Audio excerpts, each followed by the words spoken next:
रात की तारीकी रफ्ता रफ्ता बढ़ रही थी और बारिश भी काफ़ी तेज़ हो चुकी थी।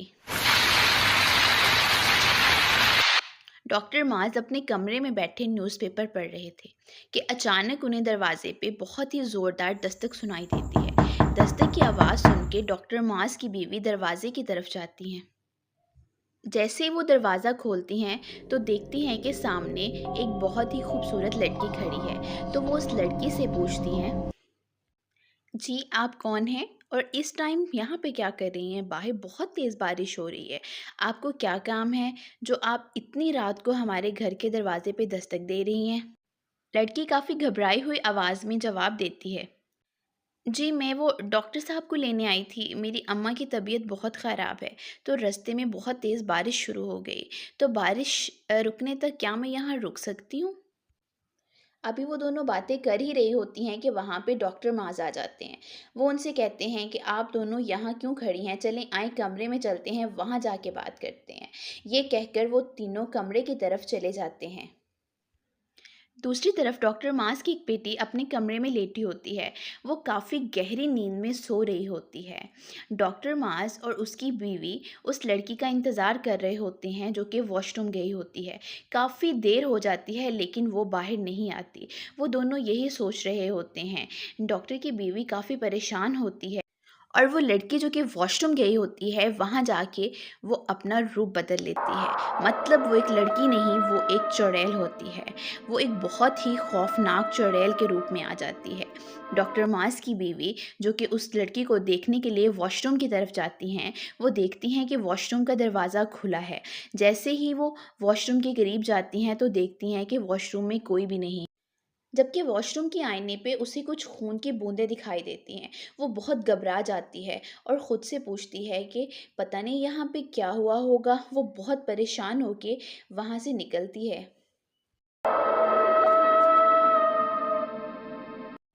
वो भागी-भागी अपनी बेटी के कमरे में जाती है और देखती है कि बेटी कमरे में नहीं है। वो काफ़ी ज़्यादा परेशान हो जाती है और वहाँ से वापस उसी वॉशरूम की तरफ आती है। रास्ते में उसे अपनी बेटी बेहोश मिलती है तो वो उसके पास बैठ जाती है और उसे जगाने की कोशिश करती है। अभी वो अपनी बेटी के पास बैठी होती है कि अचानक उसकी नज़र पड़ती है वॉशरूम की लाइट खुद ही जल बुझ रही होती है। वो काफ़ी घबरा जाती है और वॉशरूम की तरफ भागती है। जैसे ही वो वॉशरूम के अंदर देखती है तो वो बहुत ज़्यादा परेशान हो जाती है। वो चुड़ैल उसकी बेटी को प्यार कर रही होती है और वो दोनों आपस में बातें कर रही होती हैं। ये देखकर वो बहुत ज़्यादा परेशान हो जाती है। उसकी आँखें खुली की खुली रह जाती हैं। वो इतनी ज़्यादा परेशान होती है कि घबरा के उससे पूछती है, तुम कौन हो और यहाँ पे क्या कर रही हो? मेरी बेटी को तुमने क्यों अपने पास रखा हुआ है और इससे तुम क्या कह रही हो? प्लीज़ तुम मुझे बताओ, क्या तुम वही लड़की हो? जिस पर चुड़ैल कहती है, हाँ, हाँ, हाँ। मैं तो एक चुड़ैल हूँ और मैं यहाँ तुम्हारी बेटी को लेने के लिए आई हूँ। अब से ये तुम्हारी नहीं, मेरी बेटी है। मैं इसको अपने साथ ले जाऊँगी और इसे अपने पास रखूँगी। तुम लोग मेरा कुछ भी नहीं बिगाड़ सकते।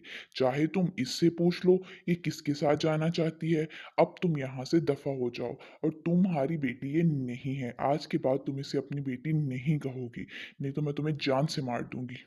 जिस पर डॉक्टर मास की बीवी अपनी बेटी से पूछती है, बेटा क्या तुम्हें डर नहीं लग रहा? ये एक चुड़ैल है और मैं तुम्हारी मामा हूँ। तुम प्लीज़ मेरे पास आ जाओ। तुम इसके पास क्यों खड़ी हो? मेरा दिल बहुत घबरा रहा है। ये तुम्हें कोई नुकसान पहुँचा सकती है।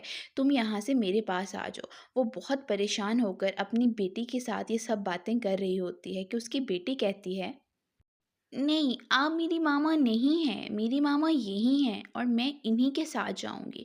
आप चली जाएँ यहाँ से, मैं आपको नहीं जानती आप कौन हैं।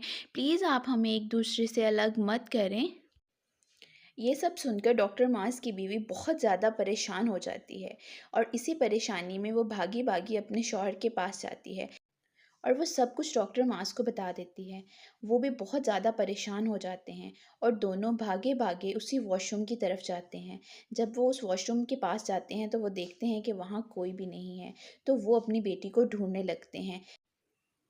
वो देखते हैं कि उनकी बेटी उस चुड़ैल के साथ छत पे खड़ी है, जिसको देखकर वो बहुत ज़्यादा घबरा जाते हैं और डॉक्टर मास फ़ौरन उस चुड़ैल के पास जाते हैं और उससे कहते हैं, प्लीज़ तुम हमारी बेटी को छोड़ दो। इसे अपने साथ मत लेके जाओ। तुम्हें जो कुछ भी चाहिए हमें बताओ, मैं तुम्हें देने के लिए तैयार हूँ। लेकिन हमारी बेटी को छोड़ दो। जिस पर वो चुड़ैल बहुत गुस्से से कहती है, मैंने तुम लोगों को पहले भी मना किया है कि मेरे रास्ते में मत आओ। मैं इसे कभी भी छोड़कर नहीं जाऊँगी। मैं इसे अपने साथ ही लेकर जाऊँगी। अभी वो ये सब बातें कर ही रही होती है कि डॉक्टर मार्स की बीवी वहाँ से भागी-भागी जाती है और उस चुड़ैल को छत से धक्का दे देती है, जिसकी वजह से उसकी वहीं मौत हो जाती है।